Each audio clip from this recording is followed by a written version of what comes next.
नमस्कार दोस्तों, मैं बसंत मौर्य स्वागत करता हूं आपको हमारे आईएएस पॉइंट के यूट्यूब चैनल पे।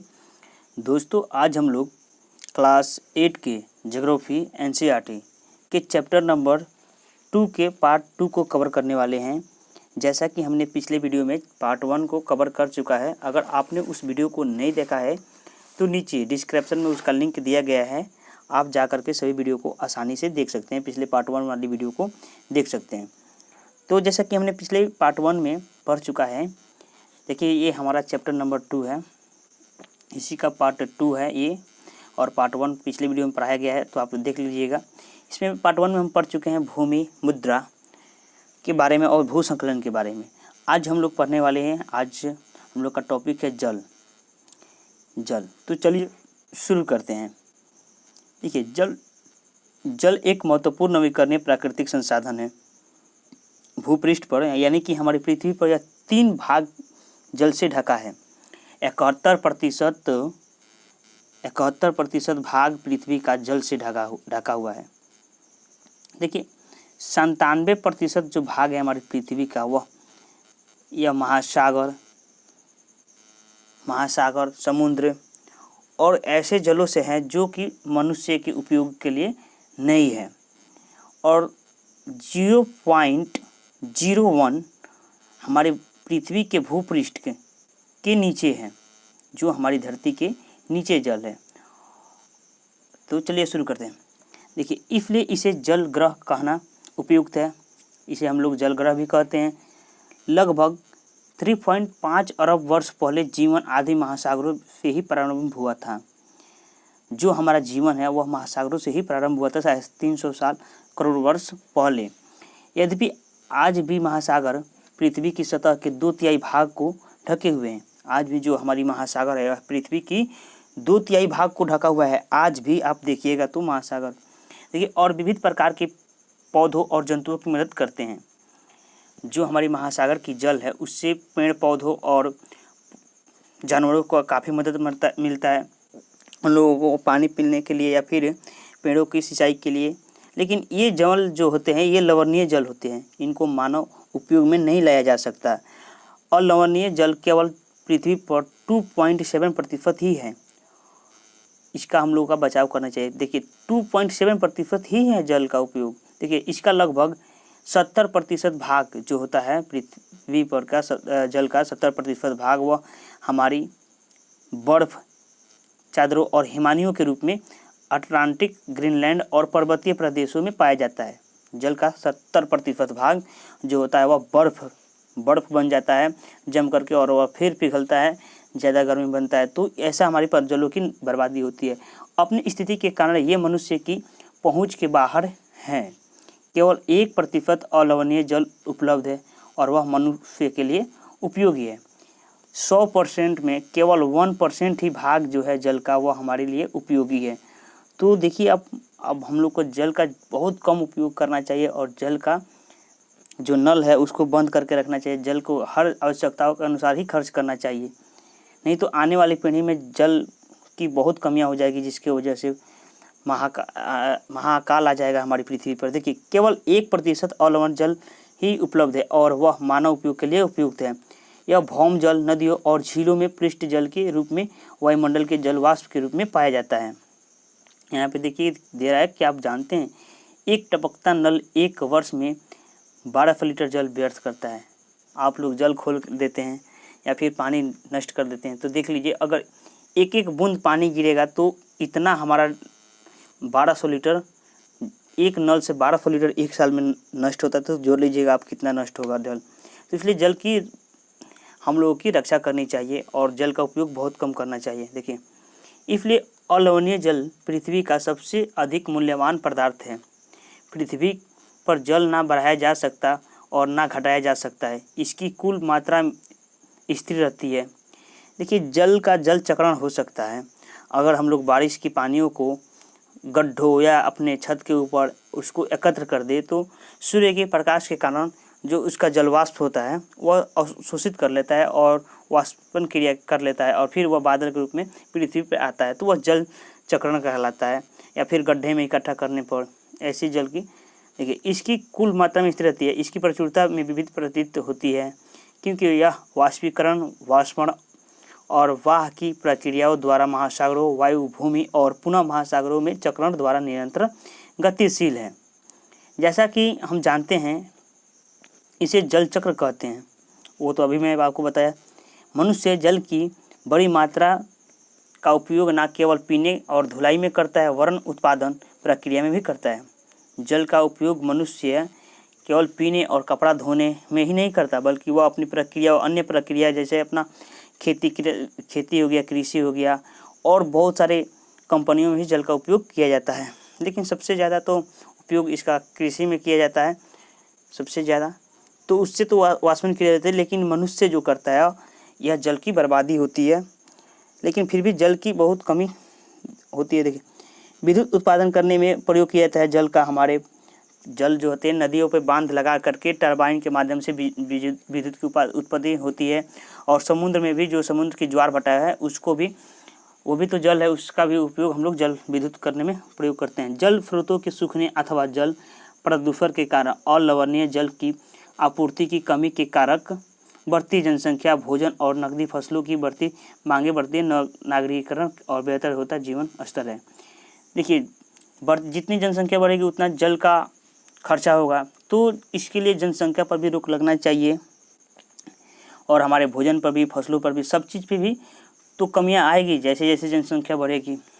तो ये इसमें बोल रहा है। देखिए क्या आप जानते हैं अपने जल बाजार के बारे में सुना है? सौराष्ट्र प्रदेश में 1.25 लाख जनसंख्या वाला अमरेली शहर पास के तालुकों में से पानी खरीदने के लिए पूर्णतः निर्भर है। देखिए आप कहीं कहीं, आप हमारे ही देश में देख लीजिएगा, कहीं कहीं पे ऐसा होता है कि जल के लिए लोग लाइन में खड़े होकर के जल खरीद करके लेकर जाते हैं पीने के लिए, और जहाँ पे जल मिलता है वहाँ पे लोग ज़्यादा बर्बाद करते हैं। यह स्थिति है हमारे भारत देश की।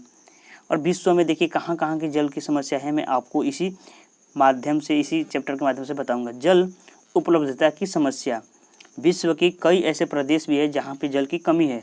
अधिकांश में देखिए अफ्रीकी, पश्चिमी एशिया, पश्चिमी जो हमारी एशिया की पश्चिमी क्षेत्र है वहाँ पे, दक्षिणी एशिया और पश्चिमी संयुक्त राज्य अमेरिका की भाग, उत्तर पश्चिमी मैक्सिको, दक्षिण अमेरिका के भाग और संपूर्ण ऑस्ट्रेलिया और लवणीय जल की आपूर्ति की कमी का सामना कर रहे हैं।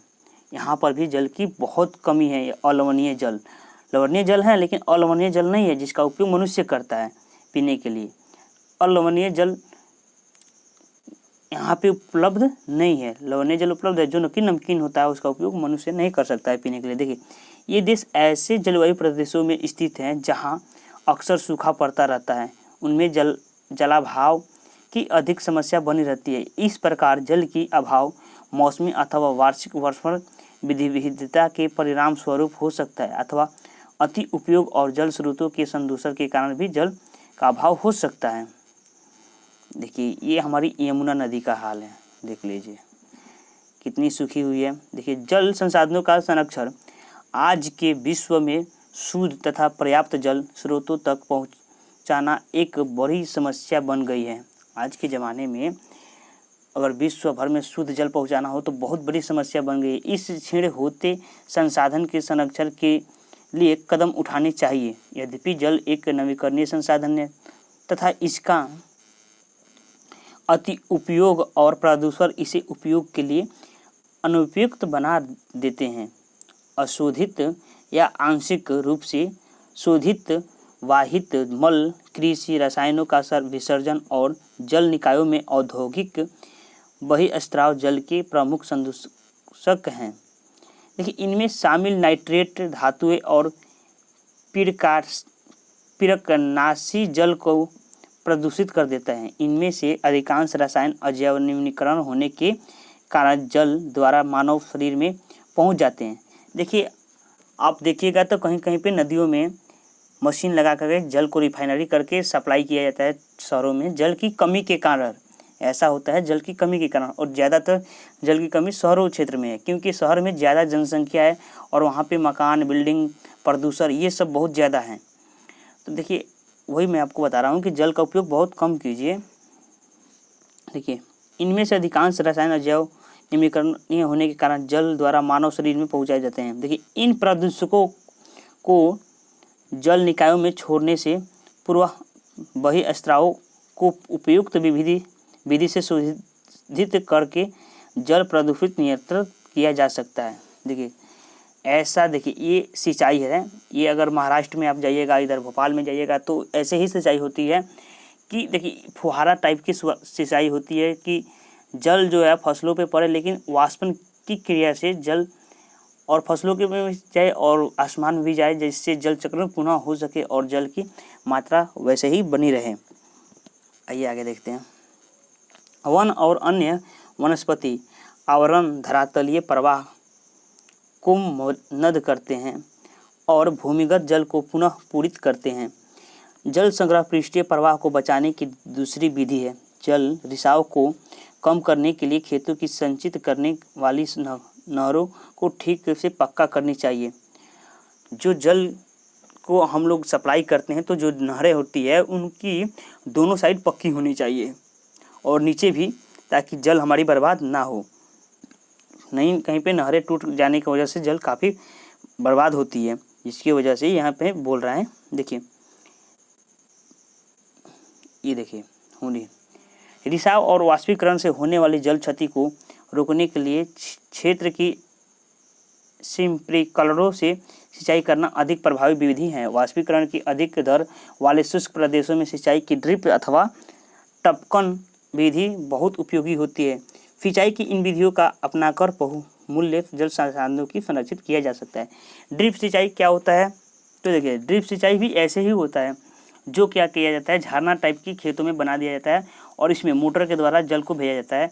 तो जल क्या होता है, पौधे पे जा कर के गिरता है और जिससे पौधा भी अच्छा से होता है। यहाँ पे देखिए, क्या आप जानते हैं अपने घर की छत पर वर्षा जल एकत्र करके इसे जल का संग्रह बनाया जा सकता है। तो वो तो मैं आपको बता ही दिया हूँ कि छत के ऊपर अगर घर बन जाए, छत के ऊपर आप ऐसे गोला में घेर दीजिए या फिर किसी तरह करके जल, जब वर्षा का जल आए तो इसमें एकत्र हो जाए और एकत्र होने से क्या होगा, वह धूप के कारण वाष्पीकरण हो जाएगा, पुनः वह वापस में चले जाएगा, आसमान में बादल बनाएगा, फिर बारिश होगा। इसी को तो जल चक्र कहते हैं।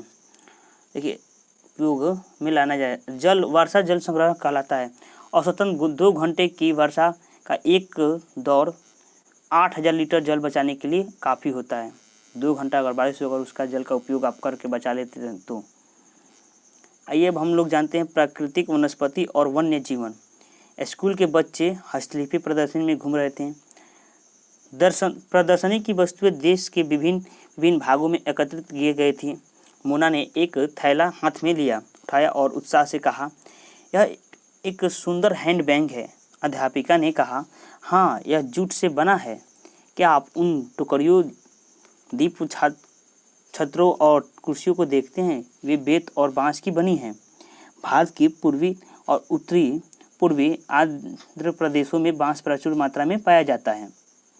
भारत के उत्तरी और पूर्वी भागों में बांस जो है वह बहुत अधिक मात्रा में पाया जाता है। देखिए बांस एक घास है, ये भी आपको याद रखना है और आप लोग नोट्स जरूर बनाइएगा। देखिए जेसी रेशमी स्कार्फ देखकर उत्साहित थी। यह खूबसूरत स्कार्फ देखो, अध्यापिका ने स्पष्ट किया कि रेशम कीटों से प्राप्त किया जाता है जो शहतूत के पेड़ों पर पाले जाते हैं। देखिए ये हमारी रेशम कीट हैं, ये शहतूत के पेड़ पर पाए जाते हैं। इसके वजह से जो रेशम के धागे होते हैं, इन्हीं के वजह से रेशम के धागे बनते हैं और ये लद्दाख में ज़्यादा बनाया जाता है। मैं आपको इसी चैप्टर में, इसके पहले वाले चैप्टर में बता चुका हूँ। बच्चे समझ गए कि पौधे हमें अनेक विभिन्न प्रकार के प्रदान उपलब्ध करता है, जिनका उपयोग हम अपने दैनिक जीवन में करते हैं। बात सही है। आइए देखते हैं। प्राकृतिक वनस्पति और वन्य जीवन केवल स्थल मंडल, जलमंडल और वायुमंडल के बीच जुड़े एक संकरे क्षेत्र में वही पाए जाते हैं, जिनमें हम जैवमंडल कहते हैं। जो प्राकृतिक हमारी वनस्पति है, वन्य जीवन है, वह केवल हमारे स्थल मंडल, जल मंडल और वायुमंडल के ही बीच पाए जाते हैं, जिसको हम लोग जलमंडल कहते हैं। देखिए जैवमंडल कहते हैं, जैवमंडल सभी जातियां जीवित रहने के लिए एक दूसरे से परस्पर संबंधित और निर्भर रहती है। जो हमारी प्राणियां हैं, हमारे जीव जंतु है, वह सभी एक दूसरे से जीवित रहने के लिए, फिर कोई भी मतलब कुछ करने के लिए एक दूसरे पर निर्भर रहती है कि आप, जैसे कि हम लोग भी निर्भर रहते हैं कि हम तो निर्भर हैं कि रेशम कीट से हमें रेशम से, वो शहतूत के पेड़ से रेशम कीट के माध्यम से हमें रेशम मिलेगा। तो ऐसे ही सभी कुछ निर्भर रहता है। देखिए, वनस्पति और वन्य जीव वन बहुमूल्य संसाधन है। संसाधन तो आप जानते हैं जिनका उपयोग हमारी आवश्यकताओं को पूरा करते हैं, उनको हम लोग संसाधन कहते हैं। पौधे हमें इमारती लकड़ी देती हैं, प्राणियों को आश्रय देते हैं, ऑक्सीजन उत्पन्न करते हैं जिसमें हम सांस लेते हैं, फसलों को उगाने के लिए आवश्यक मुद्रा सुरक्षा करता है। देखिए, ये सारी सभी तो हम लोग निर्भर है। इसमें बता रहा है कि हमको पेड़ पौधों से हमें, देखिए बांस से हमें बहुत सारी चीज़ें मिलती है और हमें पेड़ पौधों से ऑक्सीजन प्राप्त होती है, जो हमारे वह कार्बन डाइऑक्साइड को अवशोषित कर लेते हैं और ऑक्सीजन, शुद्ध ऑक्सीजन देते हैं। और जो हमारी मुद्रा है, जो हमारी किसानों को फसलों को उगाने के लिए है, यह हमें हमारी मिट्टी को काफ़ी उपजाऊ बनाती है, जिससे फसल अच्छा होता है। रक्षक मोखला के रूप में भी कार्य करते हैं, भूमिगत जल के संग्रह में सहायता करते हैं, हमें फल, लैक्टस, तारबीन का तेल, गोंद, औषधियों पौधे और कागज प्रदान करते हैं। प्राकृतिक जो वनस्पतियाँ हैं ये सभी प्रदान करते हैं, जो आपके अध्ययन के लिए अत्यधिक आवश्यक है। पौधों के असंख्य उपयोग हैं, इनमें से आप कुछ और जोड़ सकते हैं। इसमें हम देखिए, यहाँ क्या आप जानते हैं, भारत के उपमहाद्वीप में जिन पशुओं का उपचार डिक्लोफिनैक, एस्प्रिन अथवा इबुप्रोफेन जैसे पीड़ानाशी में किया जाता है था, उनके अपमार्जन उपरांत गिद्ध किडनी खराब होने से मर रहे थे। पशुओं पर इन औषधियों के उपयोग करने पर प्रतिबंध लगाने के प्रयास किए जा रहे हैं और आरक्षित स्थानों पर गिद्ध के प्रजनन के प्रयास किए जा रहे हैं। देखिए, गिद्ध की जनसंख्या जो है हमारे देश में बहुत कम हो चुकी है, तो इनकी देखभाल और इनको अच्छी तरह से रखा गया है ताकि हमारी आने वाली पीढ़ी भी जान सके कि हमारे धरती पे कौन से जीव पाए जाते थे। ऐसे बहुत सारे जीवों की कमियां होती जा रही है। ये देखिए, ब्रह्मकमल एक औषधि बूटी है, औषधियों से हमें बहुत सारी बीमारियां दूर होती है। देखिए, एक किलकिला एक पक्षी है, किंग फिशर के नाम से जाने जाते हैं। देखिए, वन्य जीवन के अंतर्गत जंतु, पक्षी, कीट एवं जलीय जीवन रूप आते हैं। उनसे हमें दूध, मांस, खाल और ऊन प्राप्त होता है। जो हमारे वन्य जीव हैं, जानवर हैं, उनसे हमें दूध मिलता है, मांस मिलता है, हमारी उनके खाल होती है, उनकी जो चमड़ी होती है, उनसे हम बेल्ट, जूता, बहुत चीज़ बनाते हैं। कीट जैसे मधुमक्खी हमें शहद मतलब मध देती है, फूलों के परागण में मध करती है। और देखिए, वो फूल, मधुमक्खी कैसे हमें मध देती है, वो फूल जो होती है, फूल मतलब हमें पेड़ पौधे जो हमारी फसलें कृषि करते हैं, उनके फूल से वो लोग निकाल करके लाते हैं मीठी मीठी स्वाद को। देखिए, चिड़िया अपने भोजन के लिए कीटों पर निर्भर है और अपघटकों के रूप में कार्य करती है। सब चीज़ एक दूसरे से निर्भर है। गिद्ध मृत जीव, जो गिद्ध होता है वह मरे हुए जीव को खाते हैं और अपमार्जक हैं, और पर्यावरण एक महत्वपूर्ण शोधक समझा जाता है। इसलिए प्राणी चाहे बड़े हो अथवा छोटे, सभी परितंत्र के संतुलन को बनाए रखने के लिए अनिवार्य हैं। परितंत्र यानी कि एक दूसरे को निर्भर। प्राकृतिक वनस्पति का विवरण यहाँ पर हम जानते हैं। देखिए, वनस्पति की वृद्धि मुख्य रूप से तापमान और आर्द्रता पर निर्भर करती है। विश्व की वनस्पति के मुख्य प्रकार के 4 वर्गों में रखा जाता है: वन, घास, स्थल, गुल्म और डुंडा। ये जानते हैं। भारी वर्षा वाले क्षेत्र में विशाल वृक्ष उग सकते हैं, जैव विविधता ज़्यादा पाई जाती है। वहाँ पे पेड़ पौधे, वहाँ पे जानवर, वहाँ पे विभिन्न तरह के नए प्रजातियाँ भी उत्पन्न होती है। इस प्रकार वन प्रचुर जल आपूर्ति वाले क्षेत्रों में ही पाए जाते हैं। जैसे जैसे आर्द्रता कम होती है, वैसे वैसे वृक्षों का आकार और उनकी संघनता कम होती जाती है। सामान्य वर्षा वाले क्षेत्रों में छोटे आकार वाले वृक्ष और घास उगते हैं। जहाँ पे बारिश सामान्य होती है, वहाँ पे जो वृक्ष होती है वह सामान्य रूप में छोटे ही उगते हैं। देखिए, और उनमें वहाँ पे जो जीवों की जनसंख्या होती है वह भी कम ही पाई जाती है, जिससे विश्व के घास स्थलों का निर्माण होता है। कम वर्षा वाले शुष्क प्रदेशों में कंटीली झाड़ियाँ एवं गुल्म उगते हैं। इस प्रकार के क्षेत्रों में पौधों की जड़ें गहरी होती है। वाष्पोत्सर्जन से होने वाली आर्द्रता को घटाने के लिए इन पेड़ों की पत्तियां कांटेदार और मोमी सतह वाली होती है। शीत ध्रुवीय प्रदेशों की टुंड्रा वनस्पति में मांस और लाइकेन सम्मिलित है। ये हमारे देखिए, ये अजगर है, ये है अजगर। इसको आप लोग देख लिए स्कूल के द्वारा। देखिए, पिछले 2 शताब्दियों में विश्व में जितने लोग थे, इस समय उनसे कहीं अधिक लोग हैं। इस समय तो काफ़ी जनसंख्या है। बढ़ती जनसंख्या के कारण पोषण के लिए, फसलों को उगाने के लिए वनों के विशाल क्षेत्रों के वृक्ष काट दिए गए। विश्व भर में वनों आवरण तेजी से समाप्त हो रहा है। इस बहुमूल्य संरक्षण के लिए तुरंत आवश्यकता है।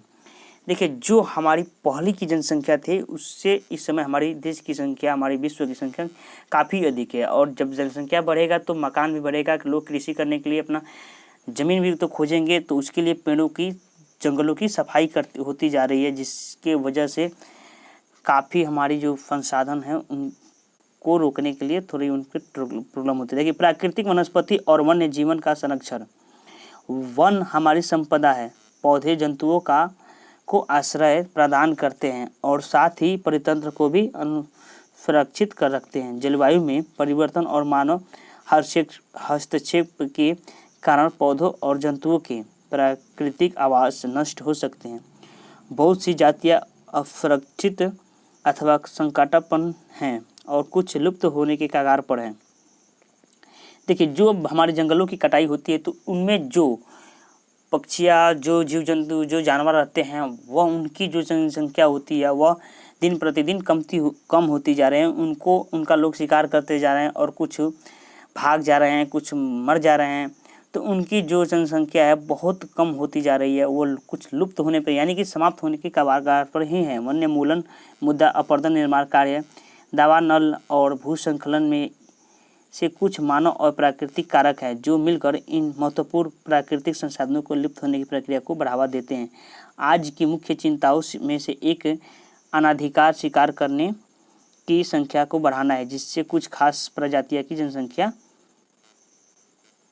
वीडियो काफ़ी लंबा हो गया, में तेजी से कमी आई। पशु खाल, चमड़ा, नाखून, दांत और पंखों के साथ सींगों के एकत्रीकरण और गैर कानूनी व्यापार के लिए जंतुओं का मानवाधिकार शिकार किया गया है। देखिए, जंगलों में लोग पैसा कमाने के लिए बहुत गैर कानूनी कार्य करते हैं, जैसे कि जानवरों को मार देते हैं और उनकी सींग, उनकी खाल, उनकी दांत को बेच करके पैसे की अपनी कमी को दूर करते हैं। लेकिन इससे वो लोग वो सरकार को धोखा दे रहे हैं और हमारी जो जानवरों है उनकी जनसंख्या नष्ट कर रहे हैं, उनकी जनसंख्या को कम कर रहे हैं। तो इन लोगों को ऐसा कर रहे हैं, नहीं करना चाहिए। इन पे ठोस से ठोस कानून बनना चाहिए, किया गया है। इनमें से कुछ जंतु, चीता, देखिए चीता की, शेर, हाथी, ब्लैक बग, मगरमच्छ, दरियाई घोड़ा, हिम, तेंदुआ, शुतुरमुर्ग और मोर हैं। इनका संरक्षण जागरूकता बढ़ाकर किया जा सकता है। इनकी जो जनसंख्या है, हम लोगों की इनकी जागरूकता बढ़ा करके इनको की जनसंख्या को बढ़ाया जा सकता है और इनकी हम लोग को खुद देखभाल करना चाहिए। देखिए, राष्ट्रीय उद्यान वन्य जीवन। देखिए, राष्ट्रीय उद्यान एक चिड़ियाघर होता है, ये उद्यान होता है। यहाँ पे सभी जानवरों को सुरक्षित रखा जाता है ताकि इनकी जो संख्या है वो लुप्त ना हो। जीव अभ्यारण्य, जैव मंडल निश्चय हमारे प्राकृतिक वनस्पति और वन्य जीवन की सुरक्षित रखने के लिए बनाए जाते हैं। संकरी घाटियों, झीलों और आर्द्र भूमि की सुरक्षा मूल्यवान संसाधन नष्ट होने से बचाने के लिए आवश्यक है। यदि ये अखबार है, इसको छोड़िए। यदि प्रजातियों को सापेक्ष संख्या को भंग ना किया जाए तो पर्यावरण में संतुलन बना रहता है। विश्व के अनेक भागों में मनुष्य ने अपने क्रियाकलापों में से अनेक प्रजातियों के प्राकृतिक आवासों में उथल पुथल कर दी है। अनेक पक्षियों और जीव जंतुओं के अंधाधुंध शिकार के कारण तो वे विलुप्त हो गए हैं। बहुत सारे जीव जंतु विलुप्त हो चुके हैं जिनकी शिकार ज़्यादा तेजी से हो रही थी, विलुप्त होने के कगार पर हैं। प्रादेशिक और सामुदायिक स्तर पर जागरूकता कार्यक्रम जैसे सामाजिक वानिक वनम महोत्सव और प्रोत्साहित करना चाहिए। उनके दिवस मनाना चाहिए और दिवस मना करके लोगों को प्रोत्साहित करना चाहिए, उनको उनके बारे में बताना चाहिए जिससे लोगों के अंदर एक मानसिकता उत्पन्न हो कि हमें जानवरों का शिकार नहीं करना चाहिए, इनकी रक्षा करनी चाहिए, ये हमारे ही एक हिस्से हैं। देखिए, स्कूल के बच्चों को पक्षी देखने, प्राकृतिक कैंपों में जाने के लिए प्रोत्साहित करना चाहिए ताकि वे विविध जातियों के निवासों का अवलोकन कर सके, उनके बारे में जान सके। बहुत से देश पक्षियों और पशुओं को मारने और उनके व्यापार करने के विरुद्ध भारत में शेरों, चित्ताओं, हिरणों, भारतीय सारंग और मोर का मारना अवैध है। अगर आप हमारे भारत देश में इन सभी जानवरों में अगर किसी को मारिएगा तो आपके ऊपर केस दर्ज किए जा सकते हैं, जिसमें आपको बेल नहीं हो सकती, आपकी जेल भी हो सकती है। तो इसलिए आपको इसके बारे में जानना जरूरी है। देखिए, एक अंतर्राष्ट्रीय परिपाटी CITES, the convention on international trade in endangered species of wild fauna and flora की स्थापना की गई है, जिसने प्राणियों की और पक्षियों की अनेक जातियों की सूची तैयार की है। यह एक अंतर्राष्ट्रीय परमिटी स्थापना की गई है, जिसमें सभी प्राणियों की एक सूची तैयार की गई है कि कौन कौन से जीव जंतु हमारे पृथ्वी पे हैं, और उनकी रक्षा करने के लिए यह बहुत ठोस कानून भी बनाया है। देखिए, इस सूची में दिए गए सभी पक्षियों और प्राणियों के व्यापार करने पर प्रतिबंध लगाया गया है। पौधों और प्राणियों का संरक्षण प्रत्येक नागरिक का नैतिक कर्तव्य है। प्रत्येक नागरिक का नैतिक कर्तव्य है इनकी रक्षा करना है।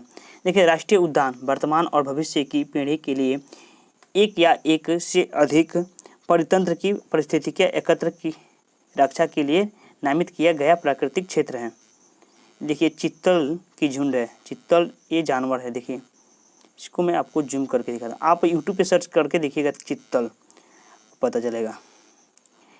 देखिए, जैव मंडल निश्चय यह वैश्विक नेटवर्क के द्वारा जुड़े रक्षित क्षेत्रों की एक श्रृंखला है, जिससे संरक्षण और विकास की बीच संबंध को प्रदर्शित करने के इरादे से बनाया गया है। ये काजीरंगा राष्ट्रीय उद्यान का है, जहाँ पे ये हाथी है। देखिए, क्या आप जानते हैं CITES, the convention on international trade in endangered species of wild fauna and flora सरकार के बीच एक अंतर्राष्ट्रीय समझौता है। इसका उद्देश्य यह सुनिश्चित करना है कि वन्य प्राणी एवं पौधों में नमूने के अंतर्राष्ट्रीय व्यापार से उनके जीवन को कोई खतरा नहीं है। मोटे तौर पर पशुओं की 5000 प्रजातियाँ और पौधों की 28,000 जातियाँ रक्षित की गई है। भालू, डॉल्फिन, कैक्टस, प्रवाल, आर्कंडे, एलोरा कुछ उदाहरण हैं।